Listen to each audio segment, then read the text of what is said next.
Mise Peadar Ó Flatharta, An Cheathrú Rua a Conamara me a go néireann agus rugadh agus atógadh sa gantar sin me agus sí an ghaeilge mu chéad teanga agus dóla me béarla na dúcha me go scoil.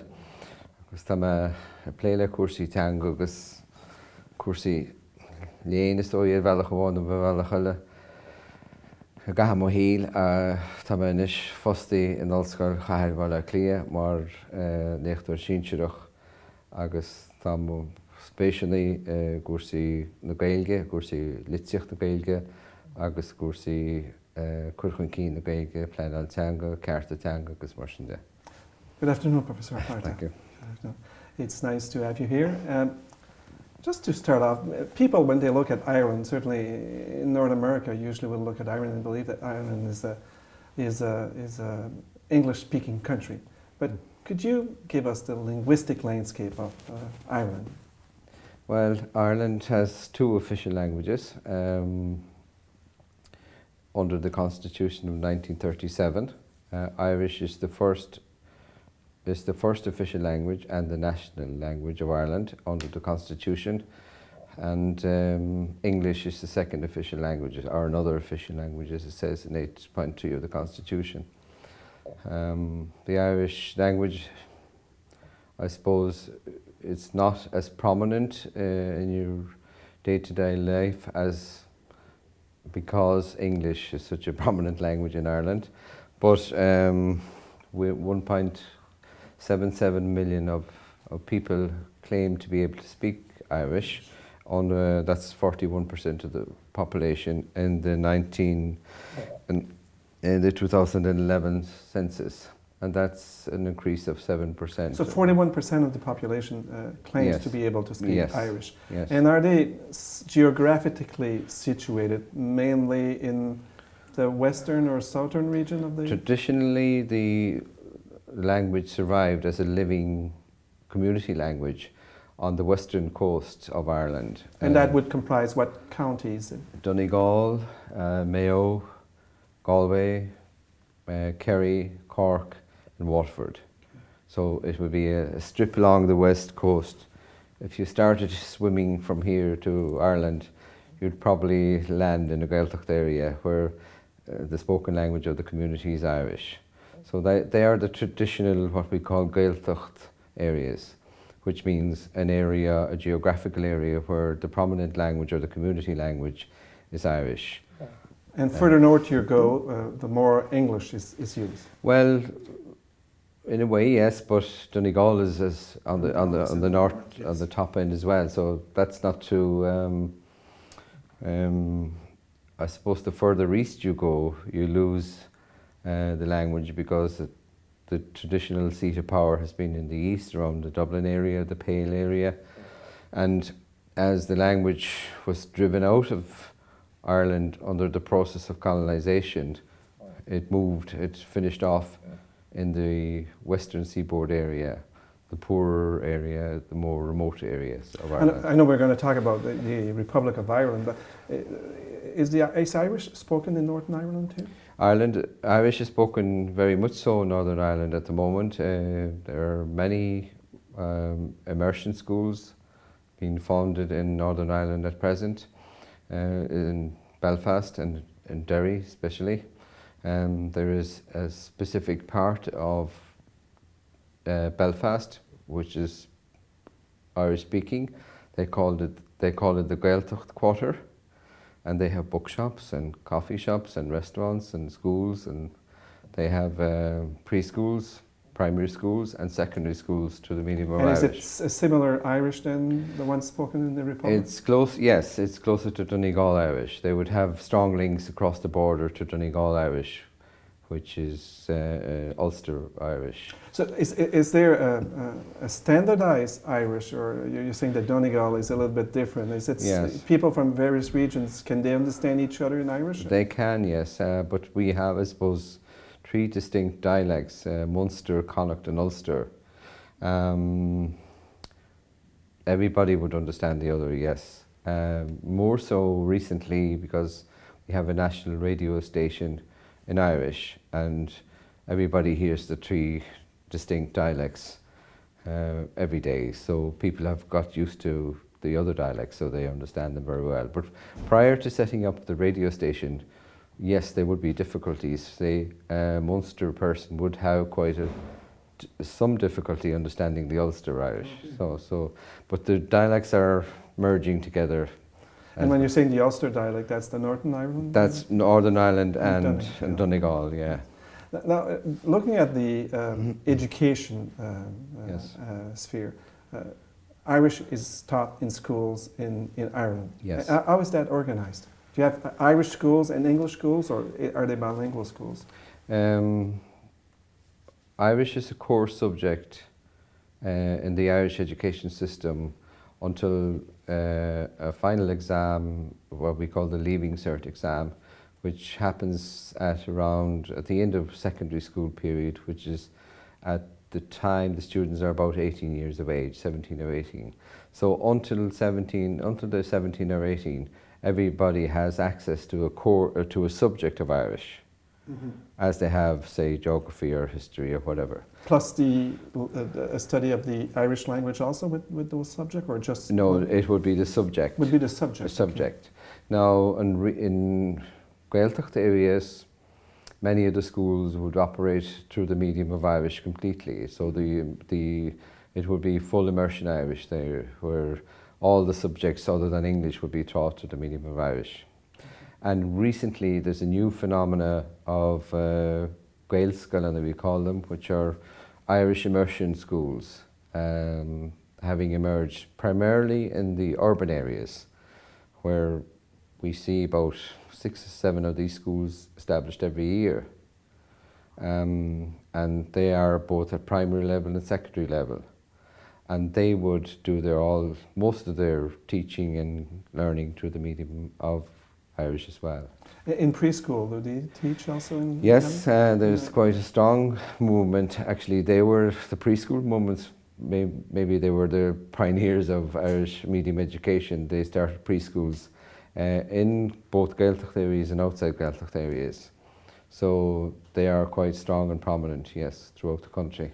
And the postgraduate for universities, is there a possibility of doing your studies in Irish? Yes, Irish as a subject, as a discipline, is studied by many people and growing every year. Some of the more traditional university has 200 or 300 starting Irish as a subject every year, every intake. The possibility to do subjects through the medium of Irish is not as strong. It was traditionally linked with Galway University, but in recent years there's been a change in those provisions. So you can do some subjects, you can do business studies. In my own university, for example, you can do business studies to Irish, information technology to Irish, and can you do a whole degree in Irish? Yes. We offer 2 whole degrees to Irish, Irish itself and business studies, and Irish in journalism. So there, in other universities, they might have Irish in law and so on. So law might be taught in Irish also. Law some of it is taught of Irish, but not very much, to be honest about it. Yes, no, the provision for teaching law is not strong. Now, you named them the Gaeltacht region? Gaeltacht, yes. Yeah. In those regions, do the citizens, usually live and talk in Irish, or? Yes, yeah. So in the family, Irish would be used as the usual language? I grew up in the Gaeltacht area in Conamara, and it was all Irish. I didn't hear any English until I went to school, and there I only heard English as a subject, but the shop... So English is your second language? English is my second language, yes. So the shops, the community events, sports, everything was through the medium of Irish. The religious services, etc., they were all through the medium of Irish.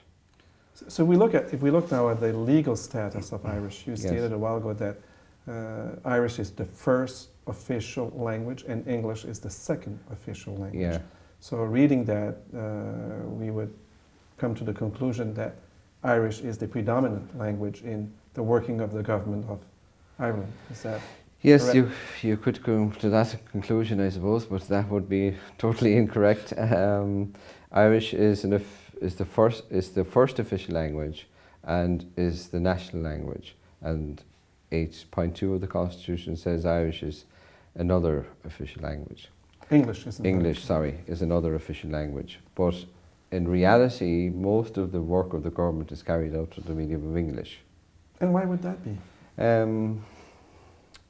Tradition, I suppose. The process of colonization of the country worked very well, obviously. So all the instruments of power moved from Irish to English, and so there would be the long tradition would be that the workings of government and the law and etc. would be carried out to the medium of English. Wouldn't you expect that, looking at the strong nationalist movement in Ireland, that there would be a very strong movement to have the Irish language be used more predominantly in government? Yes, that's an interesting observation. My take on that would be that when we were looking for independence back in 1916 after the revolution, we tend to put a lot more importance on Irish and Irish language and Irish culture. And I suppose looking back on it, that makes sense, because if we weren't different in some way to England, why would we seek independence and sovereignty? So I think that movement grew out of that whole ethos of we are different, we are a different country, and part of the signs and the trappings of that difference is Irish culture and Irish language. But then I think when we got our independence, we were back to reality again, and it just the English language is so strong, and the tyranny of the English language speaker is so strong. It's very hard to promote a lesser used and a smaller language against a very strong global language like English. Now there is I believe, what you call a Language Act. Yes. And what does that cover? That act came into play around the 2000 mark. It was actually... Before that there was no legislation? There was no legislation before that. Well, there are pieces in different pieces of legislation. I think the last time I worked on this I counted 130 pieces of legislation where there are provisions within those pieces of legislation. So some of those are meaningless, to be honest, because they are qualified by if there are provisions where it is possible and all that. So they mean nothing at the end of the day, in a way. But I suppose they are symbolic in another way. But then we have specific pieces of legislation, maybe to set up a Gaelic language or Irish language organisation, or a department, or we have an economic development body for the Gaeltacht area called Údarás na Gaeltachta. So there is a piece of legislation in Irish setting up that body. So we have those enactments. But for the general use of the language throughout the country, up to the Official Languages Act of 2003, there were no provisions. So what was happening then, we had brave and belligerent people bringing their cases as citizens to the High Court and to the Supreme Court, arguing that they had rights for services to Irish, and those rights were grounded in the constitutional provisions of 1937, and more than likely they succeeded in those cases. But as you know yourself, you have to be very rich or very poor to bring your cases to the courts. So it's a very difficult position for citizens to be in, to have to argue with the state that they should have services, when you are in you were in a power differential situation at that time because you were looking for a service from the state. And the person at the other end of this phone or across the desk from you has the power to give you that service or not. So it's very hard for the ordinary citizen to make a case based on Irish language that they want the service to Irish. But some did and brought cases there.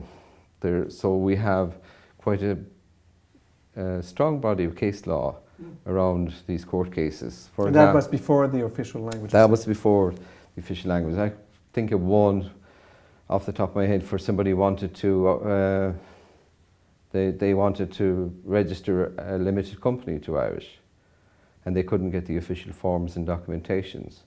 So they brought their case to the courts and succeeded, of course. But they're all once-off pieces of, you know, court cases, case laws, and then the public body acquiesces, but it's just on a one-to-one case, a one-by-case scenario. So there was no provision across the system. So there was a very interesting judgment by a judge called Adrian Hardiman before the Official Languages Act 2003. I can't remember the exact year of that judgment, but he castigated the state for not allowing citizens to live in what he called a bilingual society, where they would have equality of services from the state and space to live their life in either language. And that, I think, was probably the kickstart of the Official Languages Act. And of course there were things happening in Scotland, in Wales and in Canada as well.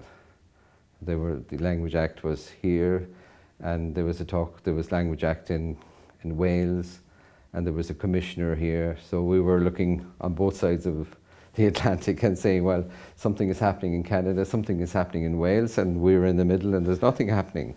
And we had, I think, 2 official visits from the Language Commissioner of Canada, Victor Goldblum, and Diane Adam came to visit us, and they, I think, added to the excitement of trying to have a Language Act for ourselves and a new Commissioner's office and so on.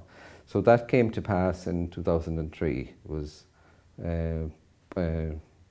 It got to both houses of the Parliament without much difficulty. So that act was adopted in 2003, and what did it change? Well, it's maybe one of the most important things it did. It codified some of the law that was there already, or the practices that was there already. It brought them all together in one piece of legislation. People's rights to speak the language in the courts. So Irish can be used in the courts? Irish can be used in the courts. Are judges and lawyers proficient in Irish? Do they have to be? The judges for Gaeltacht areas have to be proficient in Irish. And we had a case where a judge was appointed to one of the Gaeltacht areas quite recently, and after objections, he was removed. And because he didn't speak Irish? Yes. And his replacement fell by the wayside the same way, because he wasn't proficient either, so he was removed as well. So there is a requirement for judges to Gaeltacht areas to be proficient in Irish. Because if you're using Irish, they must be able to understand Irish directly. Yes. In those regions. Yes. Now, outside the Gaeltacht areas, you can give all witnesses can give their evidence to Irish. If there is a case against the state, if I bring a case against the state into Irish, the state has to use Irish as well. There's also provision for simultaneous or consecutive translation services by the courts. And all the laws are in English and Irish. Well, that's an interesting aspect as well. Traditionally, the Constitution of 37, the Irish language version is the definitive version. And So that is an interesting aspect of it.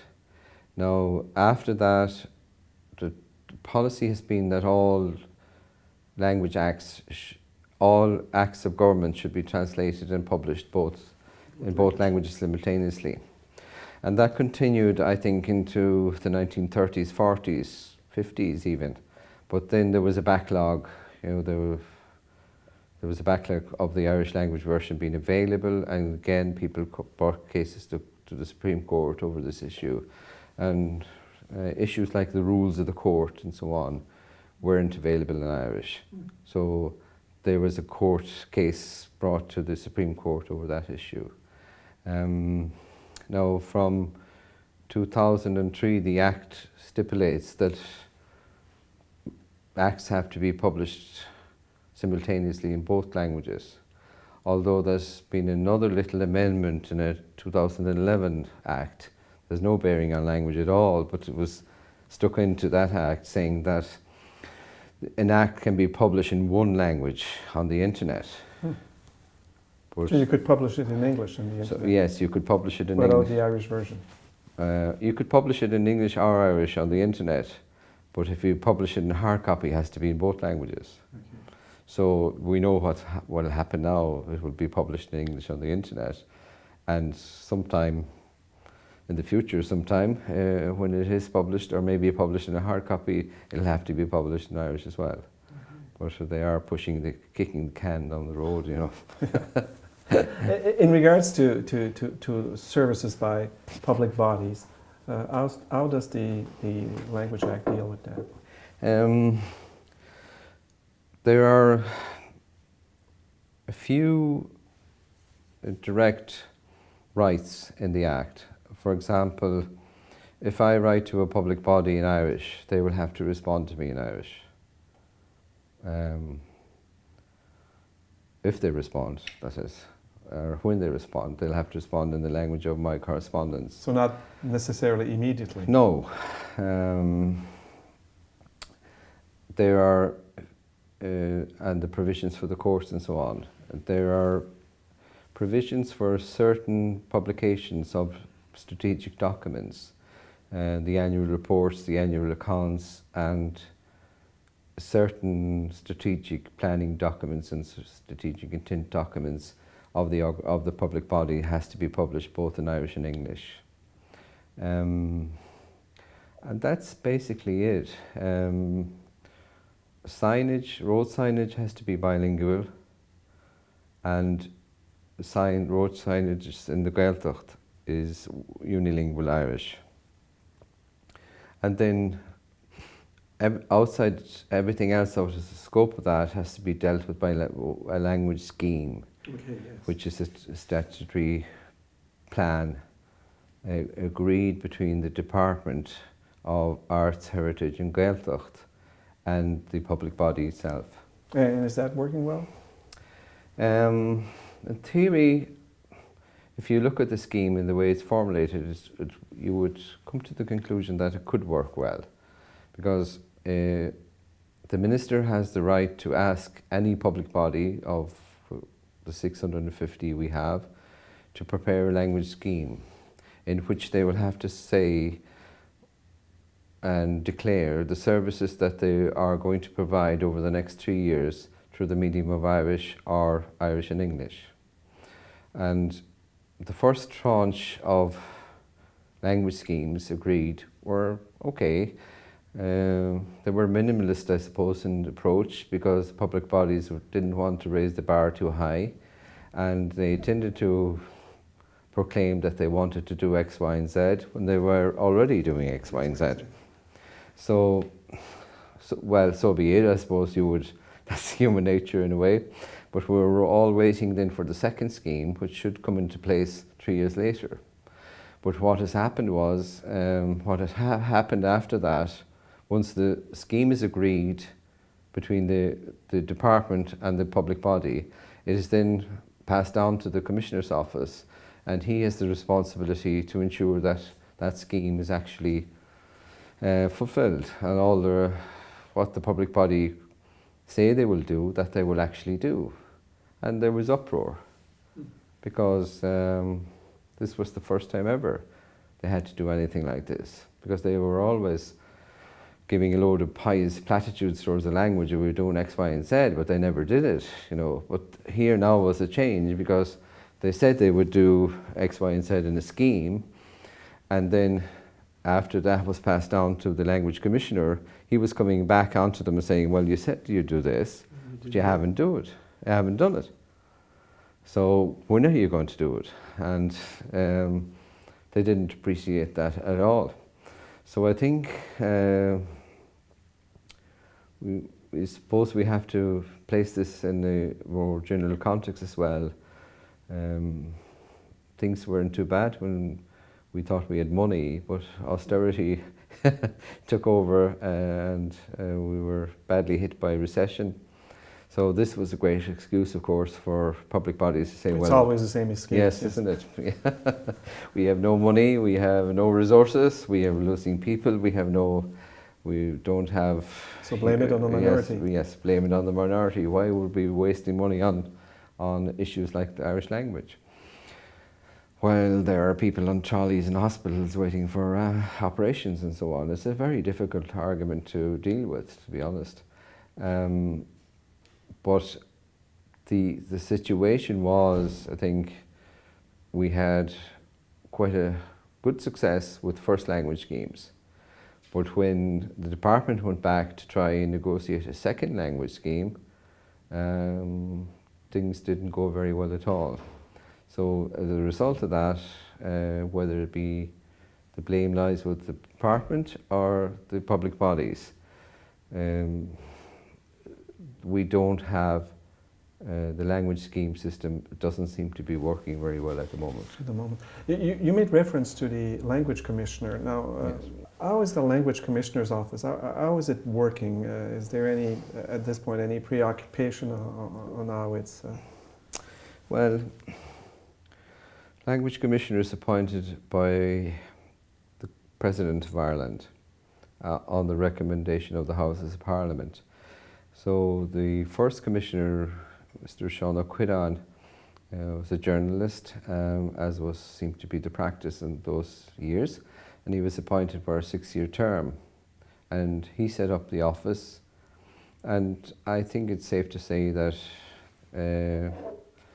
he did very well. The office started to work very well. He published his annual reports, he did his investigations,